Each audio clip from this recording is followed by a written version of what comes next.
प्यारे आका सल्लल्लाहु ताला अलैहि वसल्लम के प्यारे दीवानों, ये मुंबई की सरजमीन है। यहाँ बहुत सारे यूपी, बिहार, बंगाल, राजस्थान से लोग आते हैं और जब आते हैं डिग्री नहीं होती, एजुकेशन नहीं होता, कोई मजदूरी करता है, कोई भंगार बेचता है, कोई पार्टी का काम करता है, कोई सब्जी बेचता है और इस तरीके से वो जिंदगी गुजारता है। एक ऐसा ही शख्स मुंबई की सरजमीन पर पार्टी वाले की हैसियत से काम करता था। आप जानते हैं पार्टी वाले का काम होता है सामान उठाकर एक जगह से दूसरी जगह पहुंचाना।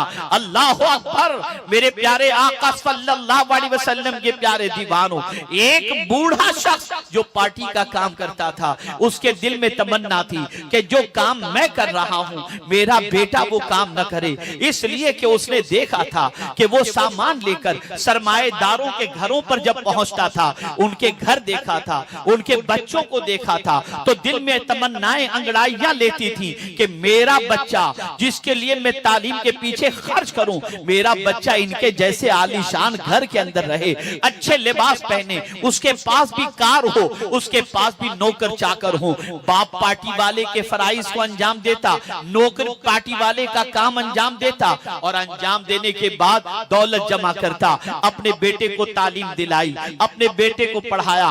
बेटा अपने बाप की मेहनतों मशक्कत को देखता था कि मेरा बाप किस तरीके से लोगों का सामान कांधे पर उठाकर और लोगों का सामान पार्टी में उठाकर घर तक पहुंचाता है और उसके एवज में किसी ने 50 रुपए दे दिए, किसी ने 100 रुपए दे दिए, लेकिन वो बच्चा जानता था, उस पार्टी वाले के बच्चे के दिल में एहसास था। अपने बाप से पूछता है, बाप आप मेरे लिए क्या उम्मीदें रखते हैं? बाप ने कहा था, मेरी उम्मीद बस यही है कि मेरे बेटे तू पढ़ लिख कर बड़ा बन जा, बड़ा इंसान बन जा। अल्लाह अकबर, बेटे ने अपने बाप को यकीन दिलाया, अब्बा जान मैं मेहनत करूंगा, मशक्कत करूंगा और मैं मशक्कत करके तालीम हासिल करूंगा। बेटे ने एसएससी में टॉप किया, बेटे ने एसएससी के अंदर मेरिट लिस्ट में अपना नाम दर्ज करवाया। जब अच्छी तरीके से कामयाबी हासिल किया, बाप के चेहरे पर खुशी थी, बाप के चेहरे पर मसरत थी। एसएससी पास होने वाला बच्चा जो होता है उसकी अक्ल और शऊर इतने पुख्ता नहीं, अक्ल और शऊर इतनी पुख्ता नहीं होती, जानते हैं शऊर इतना पुख्ता नहीं होता। जानते हैं वो बच्चा 12th के अंदर तालीम हासिल करता है और 12वीं तक जब पहुंचता है तो 12वीं में टॉपर बनने के बाद अब उसके लिए फील्ड चॉइस करनी थी, किस रास्ते पर जाए, कौन सी फील्ड के अंदर जाए, किस मैदान में वो अपनी तकदीर को आजमाए। मेहनत करता है, बाप की खुशी की इंतहा नहीं रहती। बाप सीने से लगाकर अपने बच्चे से कहता है, मेरे मुस्तकबिल के अरमान की तकमील मेरे बेटे तेरे जैसी औलाद अल्लाह सबको अता फरमाए। बच्चा पढ़ता जाता है, आला तालीम हासिल करता जाता है, यहाँ तक कि बच्चे ने MBA किया और MBA करने के बाद उसकी सलाहियतों की बुनियाद पर उसने जॉब के लिए एक कंपनी में अप्लाई किया। अप्लाई करने के बाद उसे मुलाजिमत मिल गई। जब उसे मुलाजिमत मिल गई, बाप की खुशी की इंतहा नहीं थी, लंबी सैलरी, अच्छी सैलरी और बेटे को मुलाजिमत मिल गई। बेटे की जब पहली तनख्वाह आई, तनख्वाह आते ही उसने अपने बाप से कहा, अब्बा जान अब आपको किसी का सामान उठाने की जरूरत नहीं है, आज से पार्टी का काम बंद करो, आपका बेटा आपकी सारी ख्वाहिशों को पूरी कर देगा। आपने मेहनत से मुझे पढ़ाया है, मैंने आपकी मेहनत की कमाई का भरपूर ख्याल रखा और मैंने आला डिग्री हासिल कर ली है। बस अब आप अल्लाह अल्लाह करें, अब आप मस्जिद में इबादत करें, आप नमाज पढ़ा करें, आप तिलावत किया करें और मेरे लिए दुआएं किया करें। बाप की खुशी की इंतहा न थी, बाप अपनी जिंदगी उसी में गुजारना शुरू किया। साल गुजरा, 2 साल गुजरे, कुछ बैंक बैलेंस हो गया तो बाप को अपने बेटे की शादी की फिक्र सताने लगी। बच्चे से कहा, बेटे मेरी ख्वाहिश है कि मैं बहू लेकर के आऊं। बेटे ने कहा, अब्बा जान आपका जैसा हुक्म मेरे सर और आंखों पर, अब्बा जान जो आप चाहे करें। एक अच्छी पढ़ी लिखी बच्ची के साथ रिश्ता तय हो गया और अल्लाह अकबर, ऐसे पढ़े लिखे और नेक बच्चे को रिश्ता देने से कौन इनकार करेगा। शादी हो गई, बच्ची घर पर आ गई, निकाह हो गया, बड़े शान से हुआ, बड़े धूमधाम से हुआ, बड़े लोग उसके अंदर शरीक हुए। मस्जिद के इमाम कहा करते थे, अल्लाह इस जैसी औलाद सबको अता करे। मोहल्ले वाले कहा करते थे, अल्लाह इस जैसा नौजवान सबको अता करे। रिश्तेदार कहा करते थे, अल्लाह इस नौजवान जैसा नौजवान सबको अता करे। जिंदगी गुजर रही है, बाप को और माँ को हज करा दिया उसने, उस उसके बाद उसके घर में बच्चे पैदा हुए, बच्चे बड़े हुए, स्कूल में एडमिशन, बाप के बारे में गया तो बाप की डिग्री के बारे में, उसकी जॉब के बारे में उसे बताया गया। अल्लाह अकबर, सिचुएशन ये थी कि उस बच्चे पर हर कोई नाज करता था। कुछ साल एक कंपनी पर, उस एक कंपनी में जॉब करने के बाद उसने फिर सोचा अखराजात बढ़ गए हैं, अखराजात बढ़ने के एवज में मेरे साथ एक्सपीरियंस भी है, मैं उस एक्सपीरियंस की बुनियाद पर अगर दूसरी कंपनी के अंदर जॉब के लिए अप्लाई करूं तो मुझे अच्छी सैलरी पर जॉब मिल जाएगी। उसने दूसरी कंपनी में अप्लाई किया और अप्लाई करने के बाद उसे जॉब मिल गई, अच्छी तनख्वाह पर उसे जॉब मिल गई। जब उसे जॉब मिली और तनख्वाह के अच्छी मिलने लगी, वो जिंदगी गुजारने लगा। एक मर्तबा ऐसा हुआ, अब तवज्जो चाहूंगा, सारे नौजवान मेरी गुफ्तगू को गौर से सुने। अब सिचुएशन ये हुई कि जब ओहदा बढ़ गया, जब बड़ी कंपनी में पहुंच गया तो अब बड़े बड़े लोगों से मुलाकात होने लगी। जानते हैं आप, दो कंपनी के मैनेजर से उसके राब्ते हुए, ताल्लुकात हुए, दोस्ती हुई। एक मर्तबा तीनों ने, यानी दोनों दोस्तों ने जो मैनेजर थे और ये जो था, तीनों ने प्लान बनाया कि आज रात को डिनर हम होटल में लेंगे। तीनों गए होटल के अंदर। जैसे ही होटल में पहुंचे, पहुंचने के बाद उन दोनों ने शराब का ऑर्डर दिया और उसके बाद खाने का भी ऑर्डर दिया। शराब आई। जैसे ही शराब आई, उस नौजवान ने कहा, यार मैं तो ये सब चीजें नहीं करता हूँ, न मुझे इससे दिलचस्पी है, मैं इन चीजों को हराम समझता हूँ, मैं इससे बचता हूँ। तो दूसरे ने ताना दिया, बड़ा अजीब आदमी है, जालिम तू मुंबई में रहता है और इतना पैसा कमाता है, सिर्फ बीवी बच्चों ही पर खर्च करेगा, अय्याशी में क्यों खर्च नहीं करता? बार बार नौकरी थोड़ी मिलती है, बार बार जवानी थोड़ी मिलती है, बार बार पैसे थोड़ी मिलते हैं। इस तरीके से उसको वर्गलाना शुरू किया। वो कहता है नहीं, मैं ये नहीं कर सकता। तो एक ने ताना दिया, ये मर्द हो तो ऐसा करेगा ना, ये मर्द ही नहीं है। जब ऐसा कहा उसने तो उसको गुस्सा आया, शराब के पूरे ग्लास को उठाकर एक ही वक्त में उसने पी लिया।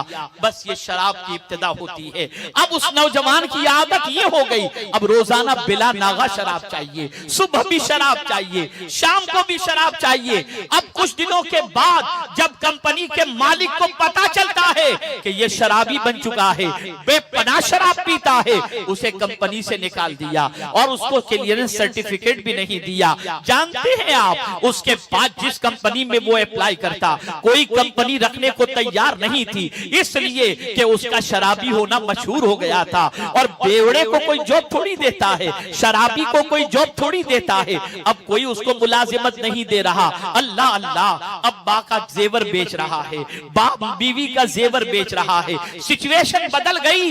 वो बाप जो मस्जिद में सफे अव्वल में होता था, अब बाप मस्जिद में नहीं जाता, इसलिए कि दुनिया कहेगी ये शराबी का बाप आया है।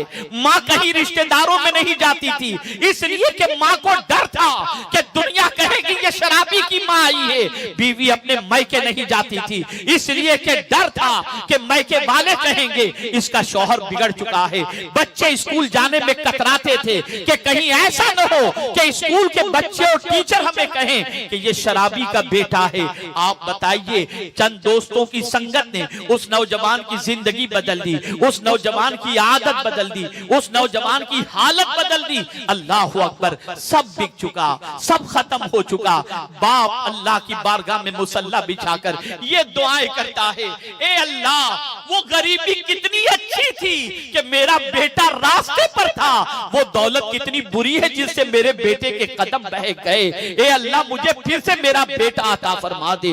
रात की तारीकी में बाप रो रो कर अल्लाह की बारगाह में ये इल्तिजाएं कर रहा था। ए रसूल आज़म सल्लल्लाहु ताला अलैहि वसल्लम के दीवानों, आप जानते हैं एक मर्तबा रात को बेपनाह शराब पीकर वो बच्चा अपने घर की तरफ निकला। जैसे ही घर की तरफ बढ़ा, चलते चलते अचानक कदम लड़खड़ाए और घर के करीब की नाली में गिर गया। अल्लाह अकबर, करीब में मस्जिद थी, फज्र की नमाज का वक्त हुआ। इमाम साहब नमाज पढ़ाने के लिए मस्जिद की तरफ जब बढ़े, उस नाली में गिरे हुए बच्चे को देखकर उसका साफ सुथरा जमाना याद आ गया। इमाम साहब को तरस आ गया, या अल्लाह, ये बच्चे की क्या हालत है। इमाम साहब ने पानी उसके मुंह पर छिड़का, उसके सर को गोद में लिया और उस बच्चे को जब होश आया तो बच्चे से कहा, बेटे क्या तूने तेरी हालत बना ली है, शराब से तौबा कर ले, शराब से बच जा। उस बच्चे ने कहा, हजरत बचना तो चाहता हूं लेकिन आदत जाती नहीं। जानते हैं इमाम साहब ने इलाज बताया, इमाम साहब ने तरीका बताया, फरमाया बेटे आज से ताल्लुक शराब से जोड़ने की बजाय मदीने के ताजदार से जोड़ ले।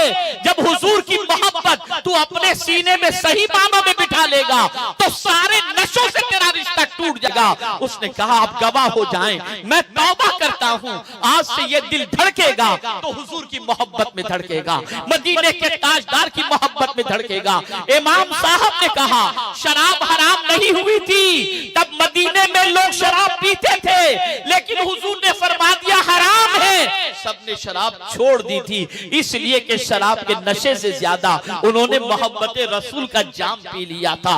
अल्लाह अकबर। बच्चे के कदम जो फिसले थे वो सीधे रास्ते पर आ गए। उसके बाद उसने तौबा करने के बाद अब रोता है तो हुजूर की मोहब्बत में रोता है, अब दुरूद पढ़ता है, अब नमाज पढ़ता है, अब तौबा करता है। अल्लाह ने फिर से उसे अच्छी जिंदगी अता फरमाई और मुलाजिमत मिल गई। अर्ज करने का मंशा ये है, आदमी पहले नशे का आदी नहीं बनता, दोस्तों की संगत उसे नशाखोर बना देती है, दोस्तों की मोहब्बत उसे नशाखोर बना देती है, आवारों की मोहब्बत उसे नशाखोर बना देती है। ऐ मुसलमानों, तुम्हारी जिम्मेदारी है नशे से बचो और नशे से बचाओ। अगर तुमने ये काम न किया तो अल्लाह रहमो करम फरमाए कहीं पूरी बस्ती नशे की आदी न बन जाए, कहीं हमारे मोहल्ले के बच्चे गली कूचों के अंदर, नालियों के अंदर नशे की वजह से दम न तोड़ दे। अल्लाह रहमो करम फरमाए।